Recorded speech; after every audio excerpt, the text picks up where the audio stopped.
Aujourd'hui, je vais vous montrer comment dessiner des sapins.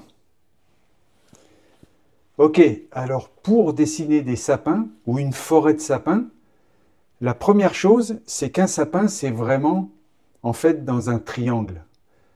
Donc si je veux dessiner un sapin ici, par exemple, ben, je commence à dessiner un triangle comme ça, et puis je commence à dessiner son tronc, en fait vraiment au milieu du triangle, c'est-à-dire ici. Bon, là, dans cette forme-là, je placerai mon sapin. En haut, ben, c'est vraiment fin, c'est-à-dire que je fais partir des deux côtés de mon tronc, vous voyez, des parties comme ça.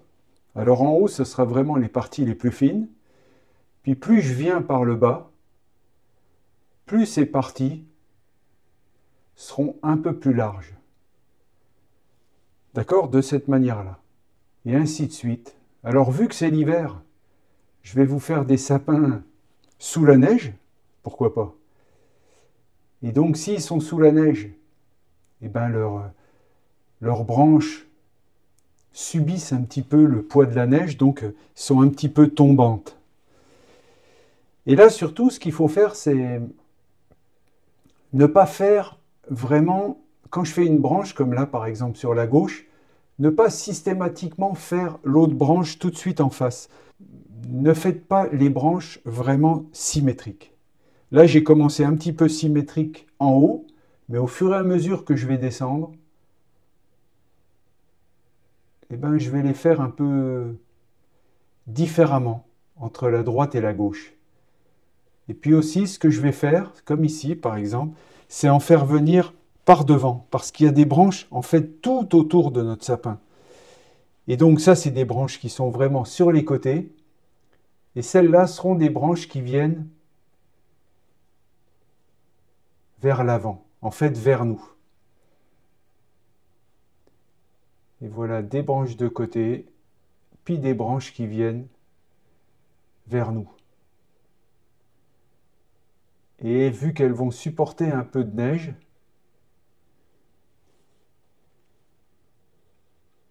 eh ben, je les fais un petit peu tombantes, de cette manière-là.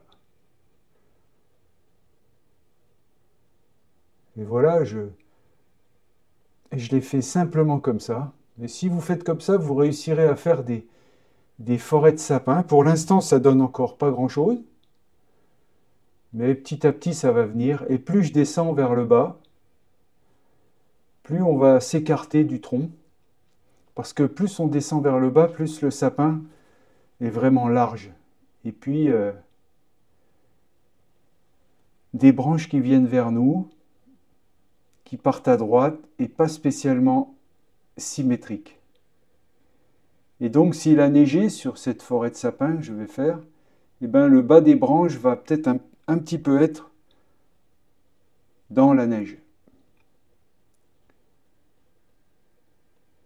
D'accord? Donc là, j'ai disposé les premières branches de mon premier sapin.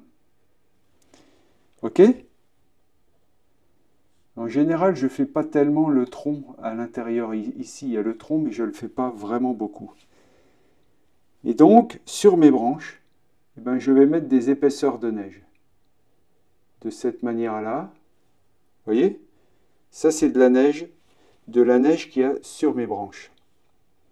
Et ainsi de suite. Ici, je vais mettre une épaisseur de neige sur mes autres branches.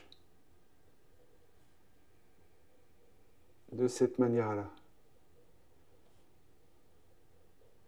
Voilà. Alors là, c'est pareil, vous mettez de la neige inégalement. Pas sur toute la branche. Par endroit. Ici, au fait, tout en haut du sapin, ben, je vais mettre de la neige. Ici, un petit peu de neige. Vous voyez, de cette manière-là. Ce qu'il faut, c'est que ce soit inégal, en fait. De la neige ici.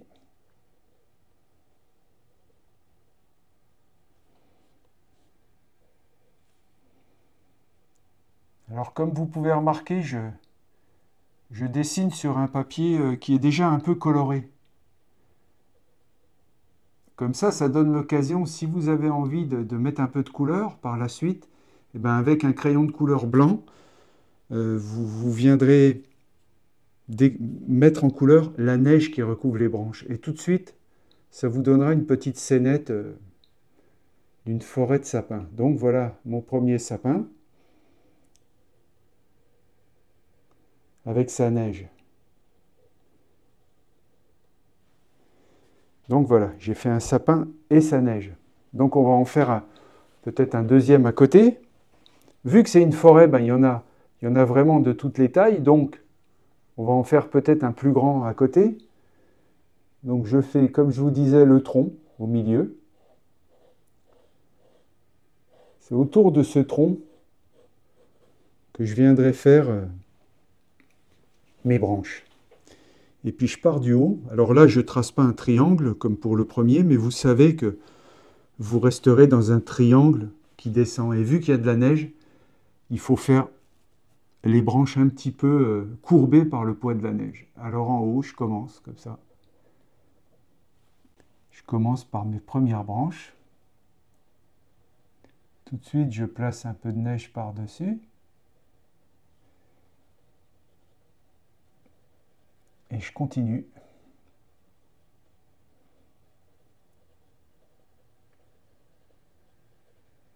Vous voyez, je ne fais pas vraiment beaucoup de détails dans mes branches, c'est juste quelques coups de crayon qui symbolisent un sapin.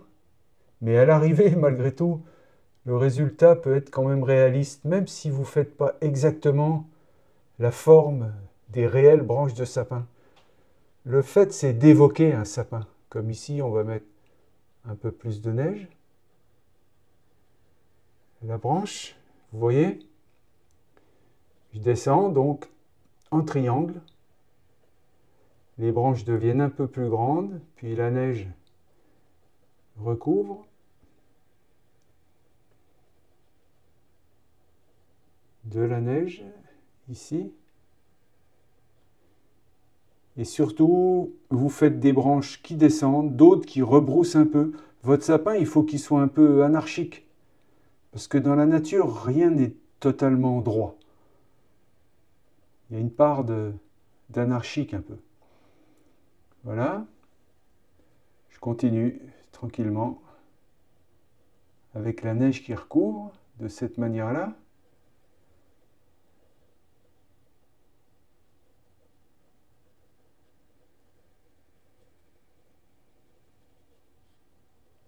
Puis après, il faut vous laisser aller. En fait, c'est un plaisir, hein.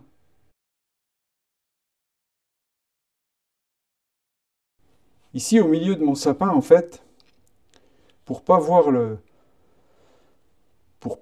tronc, eh ben je finis les parties en noir. Vous voyez? Pour pas que le tronc soit visible, je trouve pas que c'est vraiment beau de représenter le tronc d'un sapin. Je mets de la neige, ici de la neige, pour que ce soit un peu féerique en fait.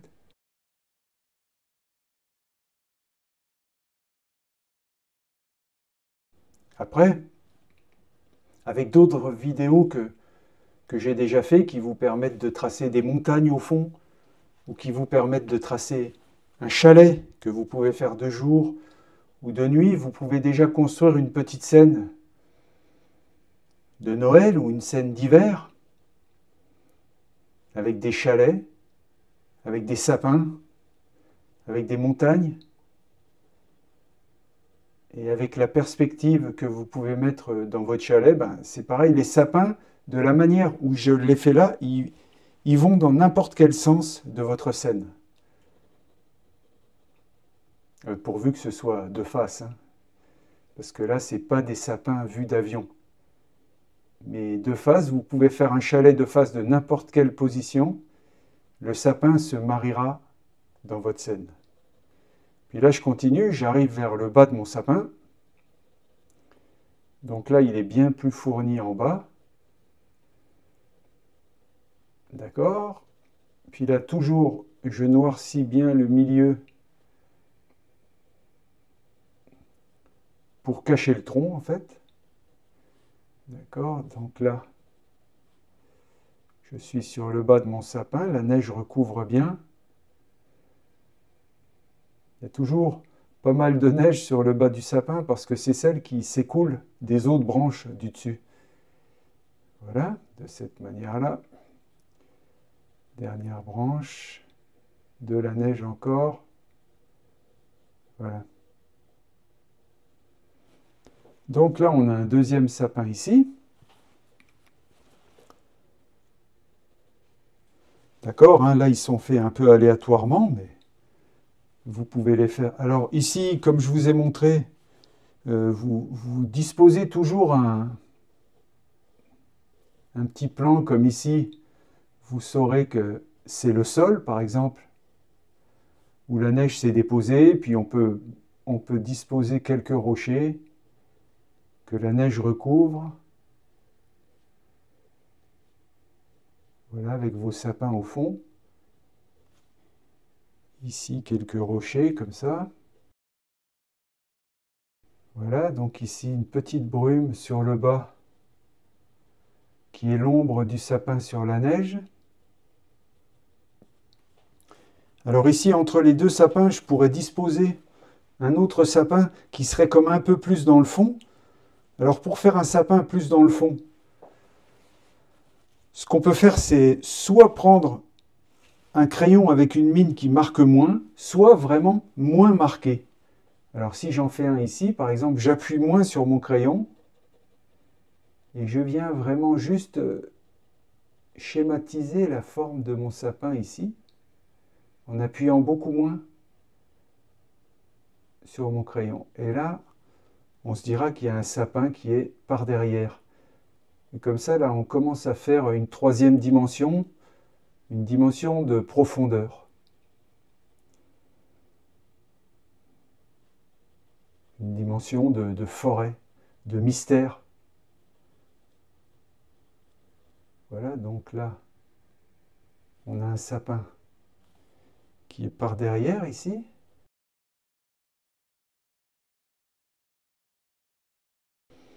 D'accord, on peut en placer un aussi ici. Toujours pareil, vous respectez un triangle. Vu que le sapin est un petit peu à l'arrière, on le définit un tout petit peu moins. Vous appuyez beaucoup moins sur votre crayon. Ok. Vous voyez, puis petit à petit, on construit une scène. Alors ici, c'est pareil, je vais placer un tout petit peu d'ombre sous mon sapin pour symboliser l'ombre que fait le sapin sur la neige.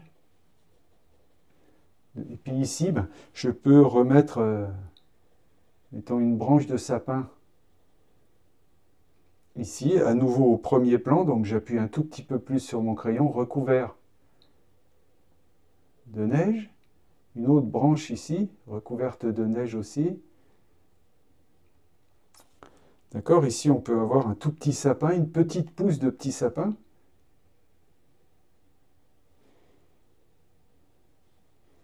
Voilà, ici, avec la petite brume en dessous, qui symbolise l'ombre portée.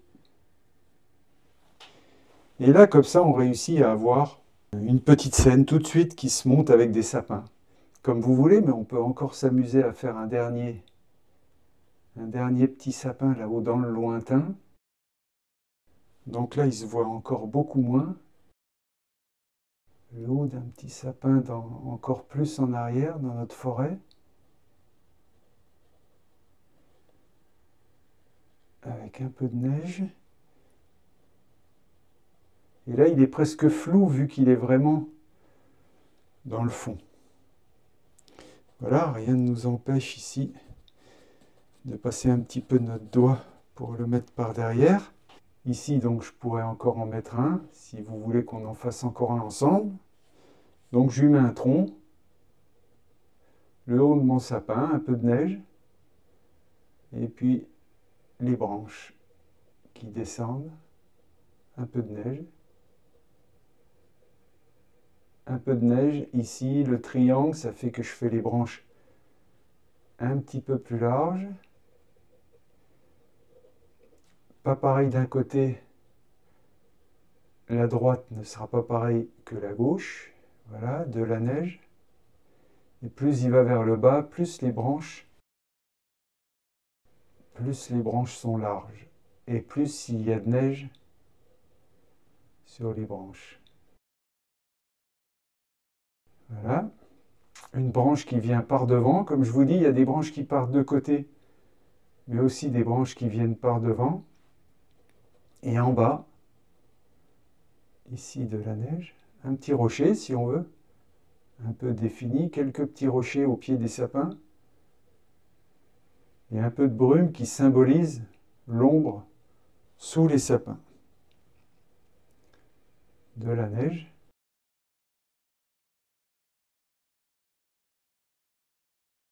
Et ainsi de suite. Vous voyez, on a nos sapins, on a notre forêt de sapins.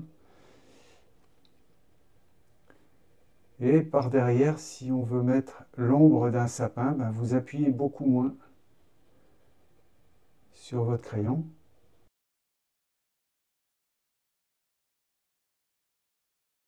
De cette manière-là, on a une forêt de sapins avec un premier plan ici, qui vient ici. Vous voyez, je place quelques rochers ici pour montrer que je peux avoir un premier plan ici, recouvert de neige, avec quelques formes dans la neige, quelques rochers. Et voilà, et si vous placiez par exemple ici un chalet que vous pouvez placer de vous-même, il y a d'autres vidéos sur ma chaîne qui parlent de comment construire avec un point de fuite ou avec 2 points de fuite votre ligne d'horizon. Vous pouvez facilement construire un petit chalet ici. Si vous voulez, dans une autre vidéo, je vous montrerai comment construire une petite scène avec un chalet éclairé de nuit, puis quelques sapins pour monter une petite scène. Et là, je peux rajouter, si vous voulez, un petit peu de neige avec un crayon de couleur blanc, légèrement bleuté, pour vous montrer ce que ça peut donner. Je prends donc mon crayon blanc. Moi, je prends des Prismacolor premiers que je trouve excellents, en fait. Et avec du papier gris comme ça, ben, vous allez voir, ça ressort tout de suite. N'importe quelle couleur ressort beaucoup. Le blanc aussi. Donc c'est pareil, sur ma chaîne, vous pouvez retrouver des vidéos qui parlent des Prismacolor. Et sous la vidéo, vous pouvez voir tout le matériel dont je me sers. Il y a un lien marqué boutique. Et dans cette boutique, vous pouvez voir tout le matériel dont je me sers pour pratiquer mon art. Juste pour vous donner une idée de ce que je me sers moi, ce que j'aime moi comme matériel, que je trouve qui fonctionne bien. Et donc là, ben, avec mon crayon, c'est simple. Je vais sur mes endroits de neige ici, et je leur donne un petit coup de blanc, de cette manière-là. Vous voyez, et tout de suite, ça fait ressortir. En fait, ça fait ressortir la neige, comme ici, par exemple.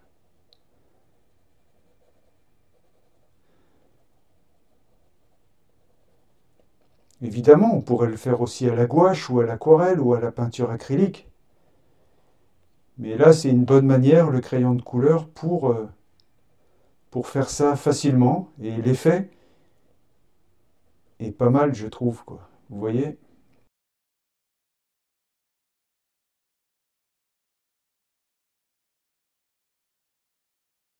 Et c'est comme ça qu'on donne de la vie, en fait, à nos sapins, dans ce cas-là. Je vous montrerai dans d'autres vidéos plus tard comment je m'y prends pour faire la neige. Mais dans le cas qui nous occupe là, ben, c'est de cette manière-là, c'est blanc, avec malgré tout après quelques reflets bleus. Parce que la neige, c'est toujours un peu le reflet du ciel sur du blanc, et donc c'est du blanc qui est légèrement teinté en bleu. Donc vous voyez, un petit peu de crayon de couleur, ça donne beaucoup de vie à notre dessin. Et après, on pourrait continuer indéfiniment. Il n'y a rien qui vous empêche d'en mettre un peu aussi, même sur les ombres de sapin qu'on a mis derrière. Un peu moins marqué peut-être.